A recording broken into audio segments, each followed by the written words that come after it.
Magandang araw mga boss. Ang problema po nitong sasakyan, kung maririnig nyo, maingay po yung transmission niya, na kapag tinapakan mo yung clutch pedal, hihina yung tunog niya. Pero pag binitawan mo, babalik uli yung lakas ng ingay niya.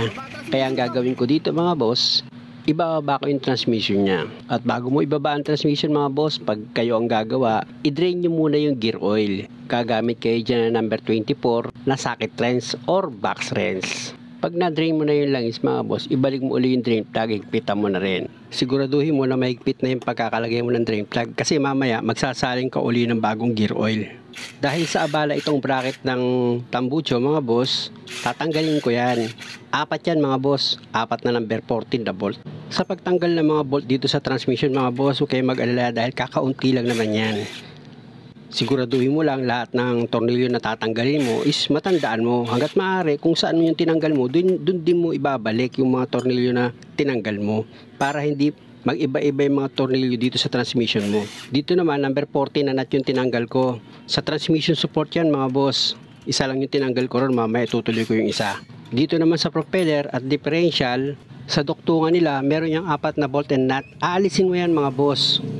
Ang diskarte dyan mga boss, yung bolt and nut nya, pagsamahin nyo para hindi kayo malito kapag binalik nyo na itong mga bolt nya. Mag-ingat lang kayo mga boss kapag nagtatanggal kayo ng bolt dito sa propeller. Kasi pag natanggal nyo na yung mga bolt nyan, pwede na yung bagsakan naman kayo ng propeller. Baka magkabukol naman kayo. Kaya dobling ingat din. Pag natanggal nyo na yung 4 na bolt, ayan, pwede nyo na siyang hugutin ngayon. Dahil wala na siyang langis, wala nang tutuluyan mga boss. Ito na ngayon yung isa pang nut na tatanggalin ko dito sa transmission support nyo. Ayan, ditanggal na, di ba? Dalawa na. Nauna kasi isa kanina eh. Tapos dito naman sa bell housing, yung sa baba, yung cover niya, meron yan 2 bolt na number 14. Tatanggalin mo rin yun. Dito naman tayo sa gilid ng makina mga boss, meron yan 2 bolt na number 14. Tanggalin niya mga boss. Hindi ko alam kung para saan yung tinanggal kong yan eh.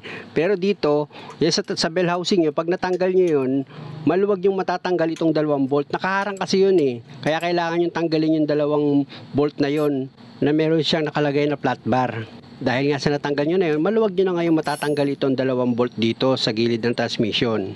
Tapos dito ka naman ngayon sa cable selector nya. Sa bandang kaliwa naman to, yung kanina kapwesto ko sa bandang kanan eh. Dito naman sa bandang kaliwa mo, meron niyang clip spring. Tatanggalin mo yun kasi ayun ang naglalak dito sa washer para itong cable selector mo hindi mabunot. Makikita mo naman yan kung actual na meron kang ganito sa sakyan mga boss eh. Tapos meron niyang number 14 na bolt dito sa cable holder niya. Ayan ayan yung cable selector eh. Ayan yung humahawak sa cable selector mo, yung holder na yan. Luluwagan mo yung number 14 dyan, 2 lang naman yan mga boss. Tanggalin mo rin yan, di ba? Pag tanggal mo na, ito naman yung secondary clutch mo, tatanggalin mo rin yung secondary clutch. Meron yan 2 bolt na number 14. Halos karamihan ng mga bolt dito mga boss, number 14 tinanggal ko eh. Hindi katulad nung dati, may number 17, halo-halo eh. Ito talaga karamihan number 14 lang. Tapos sa gilid din ng transmission na yan mga boss, meron dyan 2 bolt, tatanggalin mo rin yan mga boss.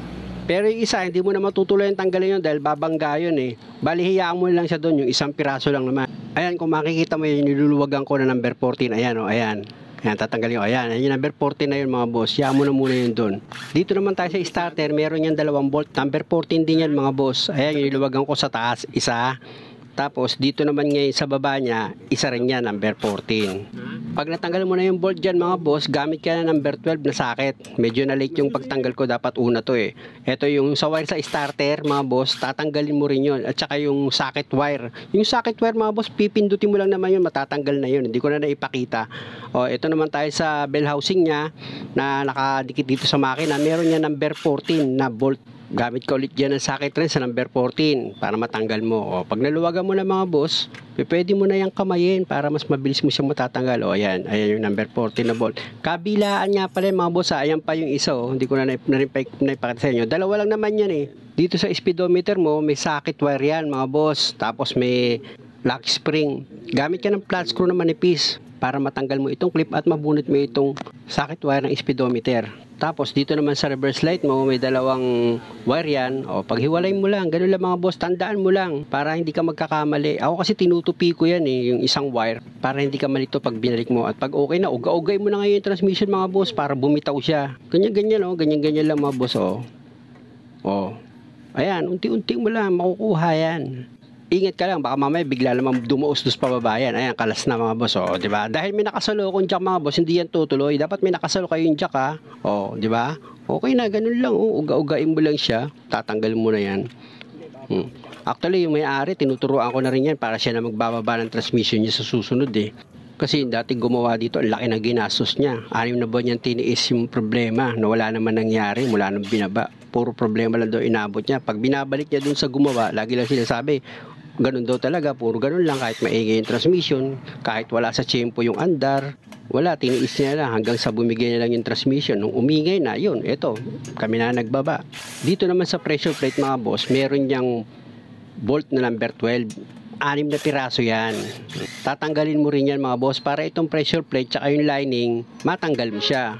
Sinadya akong buuhin itong video mga boss dahil nga sa kahilingan ng may-ari ng sasakyan, dahil para pag binaba niya nga itong transmission, kahit siya na lang, kaya niya na, panoorin niya lang ito. Gamit ka ng flat screw dyan, dahan-dahan mo lang sikwatin itong pressure plate. Nandyan sa loob yung lining yan mga boss tapos dahan-dahan mo siyang ugain para matanggal mo yung kabuuan. Ayan.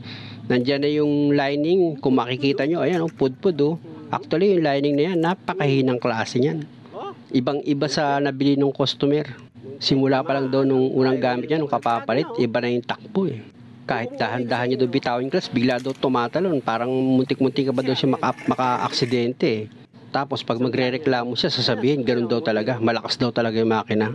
Hindi ganun yan mga boss. Paano na lang kung babae nagdala niyan, hindi nakabangga na. Ito ngayon yung flywheel niya mga boss. Dahil nga sa nagkaroon ng gasgas itong flywheel, hindi naman pwede na ibalik ko yung ganyang itsura ng flywheel. Baka mamaya magkaroon din ako ng problema. Kaya ang gagawin ko dito, tatanggalin ko itong flywheel niya at ipare-replace ko yan. Dito naman sa flywheel mga boss, meron itong 7 bolt na number 19 mga boss. 7 yan, tatanggalin nyo yan. Tatanggalin nyo yan para ito naman flywheel is matanggal nyo ng mapa-replace. Ganun lang siya kadali mga boss. Pero itong flywheel, magkakaroon ako ng problema dyan dahil in-underestimate ko yung bigat niya. Akala ko kaya ko siya mga boss. Kasi nga nung inuga-uga ko yan, nung tinanggal ko yung bolt, kung mapapansin nyo, yan, yung bolt na yan, uga-uga ko, parang ang gaan Nagaanan ako Kasi dati naman ako nagbaba ng L3, pero ito, yan grabe pala bigat. Buti na lang, galing umilag ng flywheel. Bilib ako sa flywheel, galing umilag, hindi tumama sa akin. Siyempre, una sa lahat, sa pagliligtas ng Diyos, nagpapasalamat ako. Salamat sa iyo, Panginoong Diyos. Naligtas mo ako. Masakit din yan pag nagkataon, o kaya pili ang kamay ko kung nagkataon dyan, di ba? Ito yung binaba ko yung transmission na halos lahat ng pyesa sira. Yung pivot bearing yan, nako po, ang lakas ng ugong, sira din.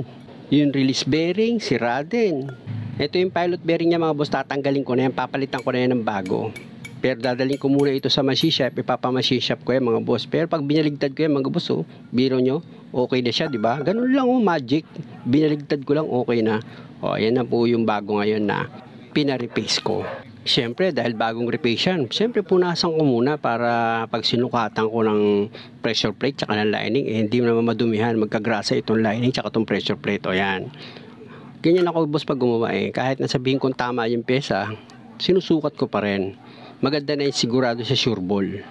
At ito ngayon yung bagong lining mga boss. Ayan yung bagong lining. Nakita nyo yung spring niya? 2. Original yan mga boss. Ito ngayon yung mahinang klase. Tingnan nyo, isang spring lang siya. Tapos manipis pa. Ito talaga malaki ang spring, doble pa. Ayan, ikakabit ko ngayon. Makikita mo naman sa itsura, magandang klase talaga. Ikukumpara mo dun sa dati niya na, ayan yan, 17,000 yan mga boss. Isang set, binayaran niya. Pero nakita niyo naman, walang-wala. Mahinang klase talaga siya. Nag-violet, sobrang hina Spring pa lang, nakita niyo spring, kaliliit. Tama na nga yan, dito na nga tayo sa pagkabit ko ng lining.